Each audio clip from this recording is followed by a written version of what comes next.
Assalamualaikum warahmatullahi wabarakatuh. Perkenalkan, nama saya Nasya Novali Sofian. Saya dari kelas 1 KPID.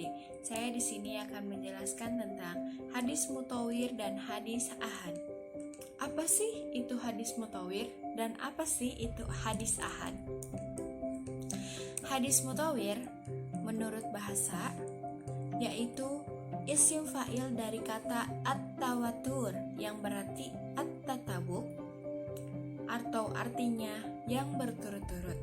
Menurut istilah ulama hadis, mutawatir berarti hadis yang diriwayatkan dari banyak periwayatan yang menurut adat kebiasaan. Menurut Muhammad Azaz Al-Khatib, hadis mutawir yaitu hadis yang diriwayatkan oleh sejumlah perawi yang mustahil secara adat mereka akan bersepakat untuk melakukan dusta yang diterimanya dari sejumlah perawi yang sama dengan mereka dari awal sanad sampai kepada akhir sanad dengan syarat tidak merusak kurang perawian tersebut pada seluruh tingkatan sanad. Dari berbagai definisi di atas, kita dapat simpulkan bahwa hadis mutawir adalah hadis yang memiliki sanad pada setiap tingkatannya terdiri atas perawian yang banyak dengan jumlah yang menurut hukum, adat, atau akal tidak mungkin bersepakat untuk melakukan kebohongan terhadap hadis yang mereka riwayatkan tersebut.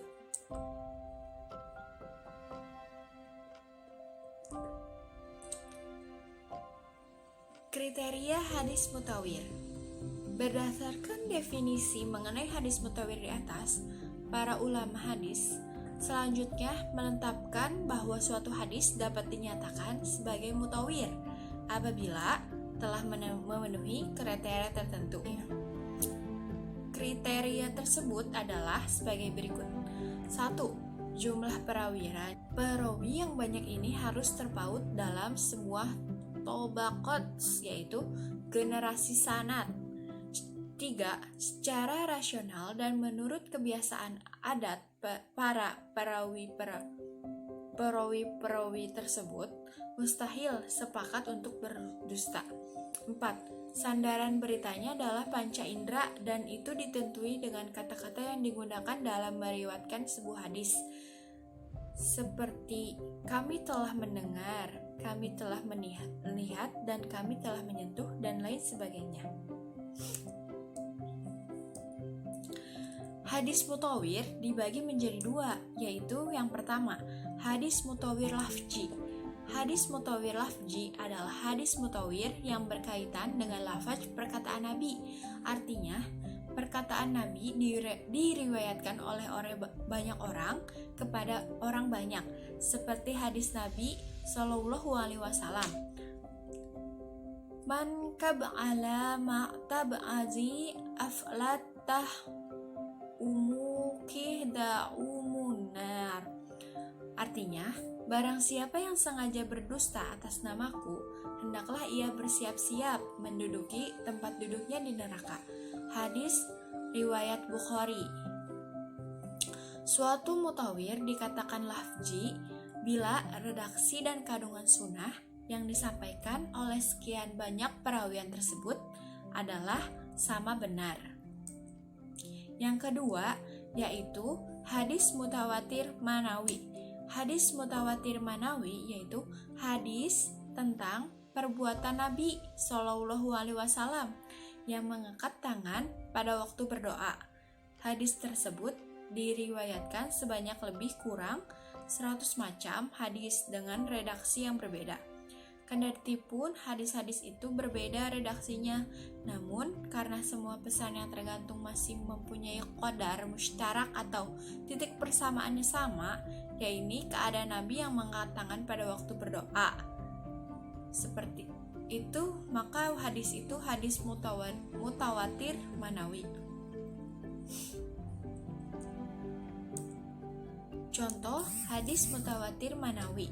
Ma rafa'a sallallahu alaihi wasallam yahdahi hatta ruwiyan yabanzun in ibtahi fi syai'im min zu'aihi la fi istisqa. Nah, artinya Nabi Muhammad SAW tidak mengangkat kedua tangan beliau dalam doa-doa beliau, selain dalam sholat istisqa, dan beliau mengangkat tangannya hingga tampak putih-putih kedua ketiaknya. Hadis mengangkat tangan dalam berdoa dalam penelitian Asy-Syuyuti terdapat 100 periwayatan yang menjelaskan bahwa Nabi mengangkat kedua tangannya ketika berdoa dalam kondisi yang berbeda, seperti dalam sholat istisqa, pada sholat ada hujan angin ribut, dalam suatu pertempuran, dan lain-lain. Maka disimpulkan bahwa mengangkat tangan dalam berdoa mutawatir melihat keseluruhan periwayatan dalam kondisi yang berbeda tersebut. Hukum dan kedudukan hadis mutawatir. Status dan hukum hadis mutawatir adalah qat'i al-wurud, yaitu pasti kebenarannya dan menghasilkan ilmu qurud. Oleh karenanya adalah wajib bagi umat Islam untuk menerima dan mengamalkannya. Dan karenanya pula orang yang menolak hadis mutawatir dihukum kafir adalah makbul. Dan karena itu pembahasan mengenai keadaan para perawinya tidak diperlukan lagi. Kisah ahad. Kata ahad atau wahid menurut bahasa ialah satu. Maka dapat disimpulkan ahad atau kabar wahid itu berarti hanya satu orang yang menyampaikan. Hadis ahad adalah hadis yang riwayatnya secara bahasa berarti satu. Maka ahad kabar ahad atau kabar wahid berarti sebuah berita yang disampaikan oleh satu orang saja.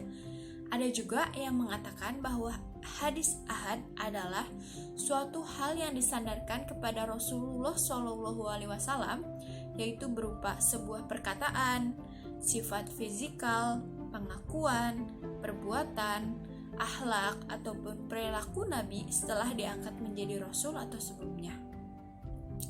Adapun sebagian ulama yang berpendapat bahwa hadis ahad adalah sebuah hadis yang dimana para periwayatannya tidak mencapai pada jumlah periwayatan hadis mutawir, juga tidak memenuhi persyaratan mutawir, dan tidak juga sampai pada derajat mutawir, dan telah dinyatakan dalam ilmu hadis. Hadis ahad dibagi menjadi 3. Yang pertama hadis mansyur. Hadis mansyur isim maf'ul dari kata syaharo. Aku memasyurkan sesuatu, yang sesuatunya yang mempunyai arti bahwa aku menjelaskan dan mengumumkan sesuatu hal. Menurut ulama hadis yaitu warawa'u salasatu fa'aksyaru fi kulli tabaqati malam yakhlu hada tawatu. Artinya, hadis ini diriwayatkan oleh 3 periwayatan atau bahkan lebih pada setiap tabaqohnya. Tabaqoh itu lapisan, tetapi tidak sampai pada tingkatan mutawirnya. Contoh hadis mansyur yaitu qala Rasulullah sallallahu alaihi wasallam al-muslimu man salamin muslimuna minal lima lisyanihi wa yadihi. Rasulullah sallallahu alaihi wasallam bersabda, seorang muslim adalah kaum muslimin yang tidak terganggu oleh lidah dan tangannya. Hadis riwayat Bukhari, Muslim, dan Tirmizi. Yang kedua yaitu hadis aziz. Hadis aziz menurut bahasa berarti Asy-Syafi'i yang mulia, asyabul lazi yakadu la yuqwa alaih yang sungkar diperoleh, atau al-qawiyyu yang kuat. Sedangkan menurut istilah adalah hadis yang diriwayatkan oleh 2 orang dan berada pada satu tobaqoh, kemudian orang-orang meriwayatkannya.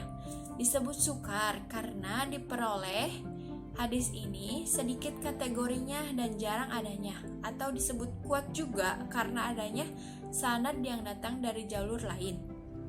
Hadis ini diriwayatkan 2 orang sahabat, Hubzaifah dan Abu Hurairah di tabaqoh pertama, sedangkan pada tabaqoh kedua menjadi masyhur karena melalui periwayatan Abu Hurairah. Hadis riwayatnya 7 orang, yakni Abu Salamah, Abdul Hazim, Dawus, Al-A'raj, Abu Salih, Umam, serta Abu Ar-Rahman. Yang ketiga yaitu hadis gharib. Gharib menurut bahasa adalah badi'un anil watoni, yang jauh dari tanah. Sedangkan hadis gharib menurut istilah yaitu man tafarodo bir wayatiha fi ayyi wahduhi wa qala at-tafarud bihi fi asyanad, yaitu berarti hadis yang diriwayatkan oleh satu rawi saja.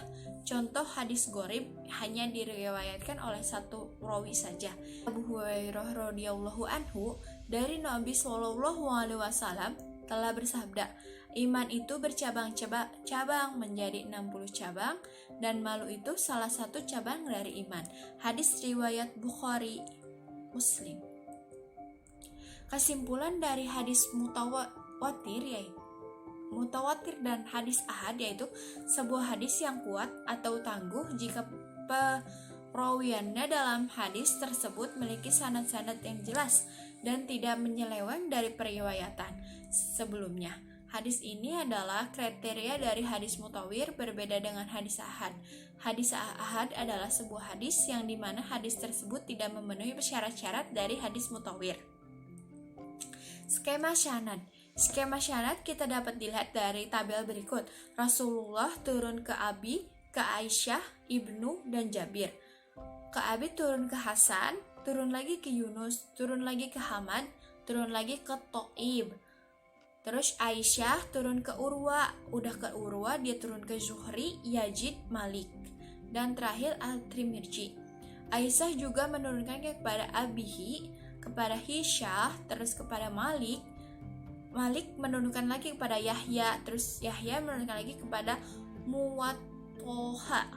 Terus Malik menurunkan kepada Qutaib, yaitu kepada Muslim, dan Abdullah kepada Bukhari. Aisyah menurunkan lagi kepada Urwa, Yunus, Abdullah, Ahmad, dan Ibnu Majah. Ibnu menurunkan kepada At-Toha, Jahidin, kepada Malik, Ishaq, dan Musnad. Malik menurunkan kepada Ishaq dan Asya, kepada Muhammad Ibnu, Yusuf, Abu, dan Sunan. Dan Rasulullah menurunkannya kepada Jabir menurunkan kepada At-Toha, kepada Malik, Yahya, kepada Ahmad, dan Sunan Abu Daud. Itu skema sanad yang saya tahu. Sekian dari saya, terima kasih atas perhatiannya. Mohon maaf apabila banyak kata yang salah diucapkan karena saya baru belajar. Sekian dari saya. Wassalamualaikum warahmatullahi wabarakatuh.